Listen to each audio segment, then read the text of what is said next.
look at me like whatever. Like, I remember a time, right? Beans had his clothing line, state property. Mm-hmm. We used to get clothes, boxes of state property. So I'd look in state property and say, manufactured by Rockaware. So I'm telling him as a brother, yo, bro, check your contracts and all that, make sure everything right.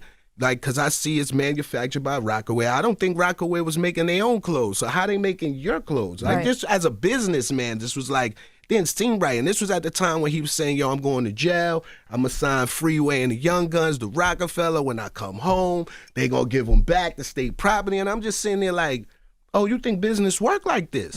So I'm trying to tell him these things. Like, he looked at me.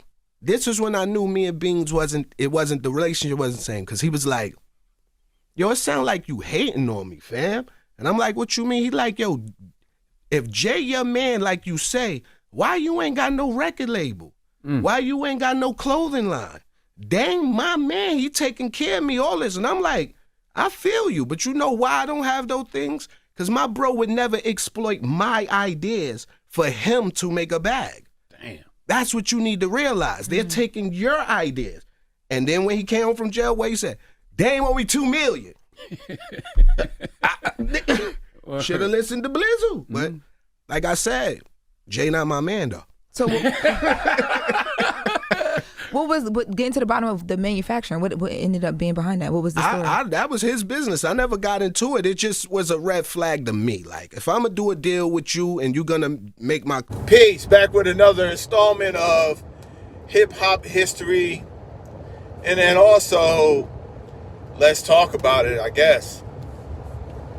So in that clip, you just heard Memphis Bleek speak about Beanie Sigel.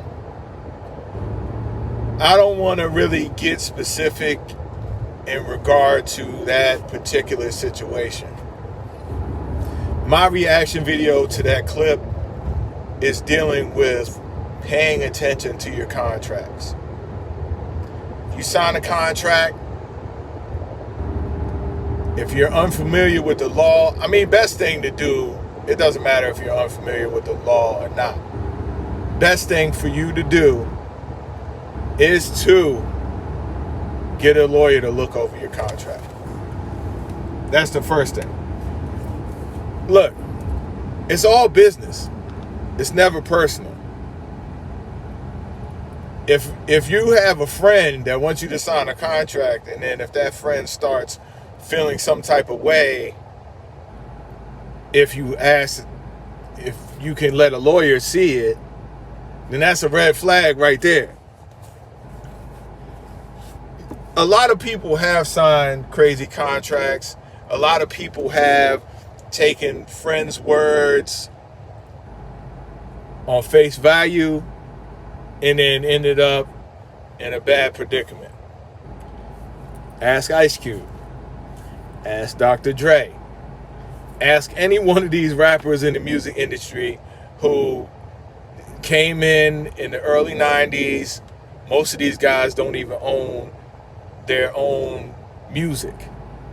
When you get these copyright infringement memos and things of that nature, it's not coming from the artist most of the time. It's coming from the record label, because the record label owns their catalog. So I'm doing this video to say this.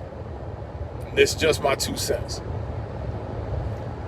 Read the contract, or pay someone who reads contracts, like an attorney or a lawyer.